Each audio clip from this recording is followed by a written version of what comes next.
Bonjour tout le monde, bienvenue à la capsule de la semaine. Cette semaine, on fait un retour du côté de la cuisine moléculaire et on va préparer ensemble un caviar de basilic.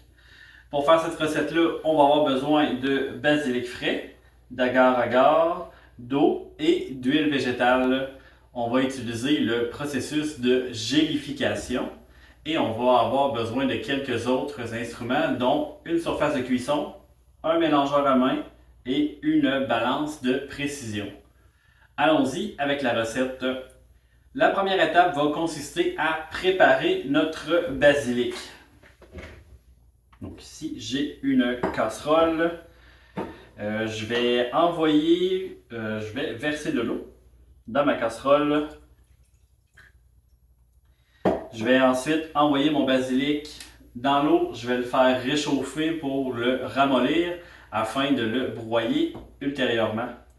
Donc, pour le bienfait de ma recette, j'ai 10 g de basilic. Si vous voulez faire plus ou moins de caviar, vous pourrez ajuster les quantités à ce moment-là.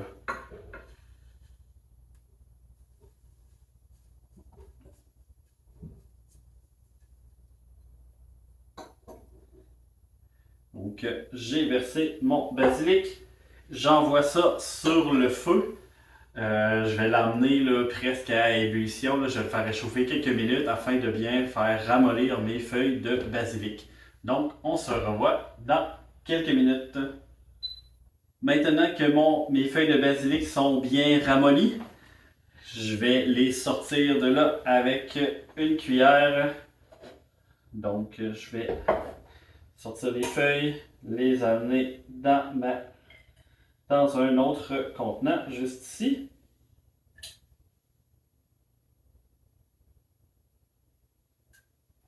Maintenant que j'ai ramassé tout mon basilic, comme vous pouvez le voir sur ma tasse à mesurer, ma mesure atteint environ 125 millilitres. Donc, c'est la quantité d'eau que je vais ajouter dans mon mélange.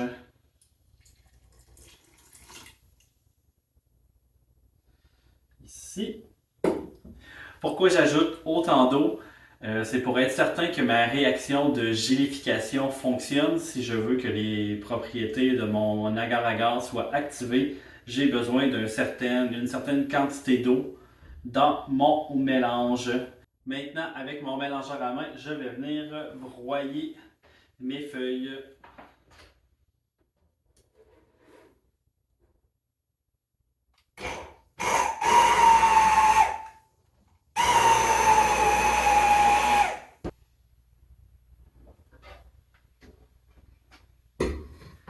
Maintenant que mes feuilles sont broyées, je vais venir filtrer le tout mon mélange pour ne garder que le liquide.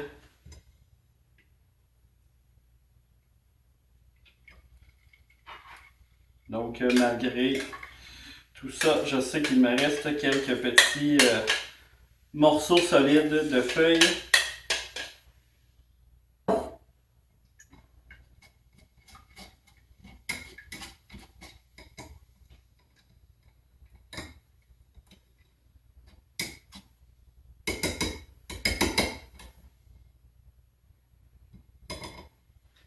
Voilà, on envoie ça sur le côté. C'est maintenant le temps d'ajouter notre agar-agar. Donc j'avais 10 g de basilic. On veut avoir 1% le ratio le basilic agar-agar. On va avoir 1%. Donc, si j'ai 10 g de basilic, je vais ajouter 0,1 g d'agar-agar que j'ai mesuré avec ma balance de précision. Maintenant, il ne reste plus qu'à mélanger le tout. Petit truc de pro, vous pouvez réutiliser votre mélangeur à main. Sinon, on brasse beaucoup avec une cuillère. C'est ce que je vais faire dans quelques minutes. Je brasse ceci. Ensuite, une fois que ça va être fait, on envoie le tout sur le feu. On veut atteindre une température de 94 degrés Celsius. C'est là que mon agar-agar, les propriétés vont commencer à s'activer. Donc, je brasse, j'envoie ça sur le feu et on se revoit dans quelques minutes. J'ai emmené mon mélange à 94 degrés Celsius. Je l'ai ensuite laissé refroidir là, pour atteindre environ un 50-60 degrés Celsius. Entre-temps, j'ai rempli un contenant d'huile végétale que j'ai envoyé environ 30 minutes au congélateur. Donc c'est important d'avoir un contenant qui est fait sur la verticale puisque on veut que nos gouttelettes descendent.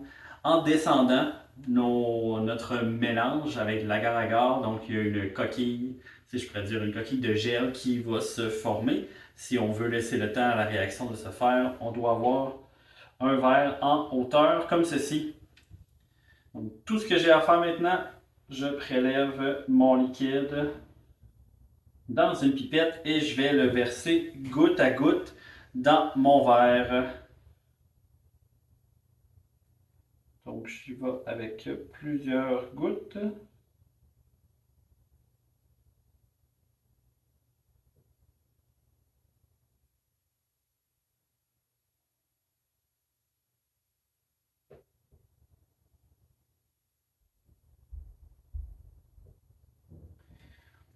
Donc, tranquillement, mes sphères descendent, j'y vais au goutte à goutte. Quand j'ai plusieurs sphères, je vais prendre une cuillère, je vais aller les chercher, je les envoie dans un plat rempli d'eau pour pouvoir les rincer.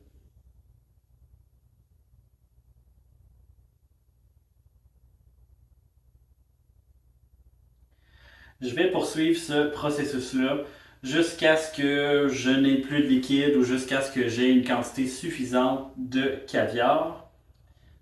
Je vais faire tout ce que je viens de vous nommer et on se revoit dans quelques minutes pour le résultat final. Toutes les étapes sont maintenant complétées. On a maintenant de belles perles de caviar de basilic, comme on le voit sur la cuillère ici, comme vous avez pu le voir sur l'image qui coiffait cette recette. Donc ces perles vont pouvoir se conserver quelques jours au réfrigérateur si on les laisse dans l'huile. C'est ce qui conclut la recette de cette semaine. Si vous avez aimé la recette, je vous invite à cliquer j'aime, à la partager. Je vous invite également à vous abonner à la page pour ne rien manquer des prochaines capsules. Si vous avez des questions, des commentaires, vous pouvez les mettre juste en bas de cette vidéo. Et sur ce, je vais vous souhaiter une bonne semaine.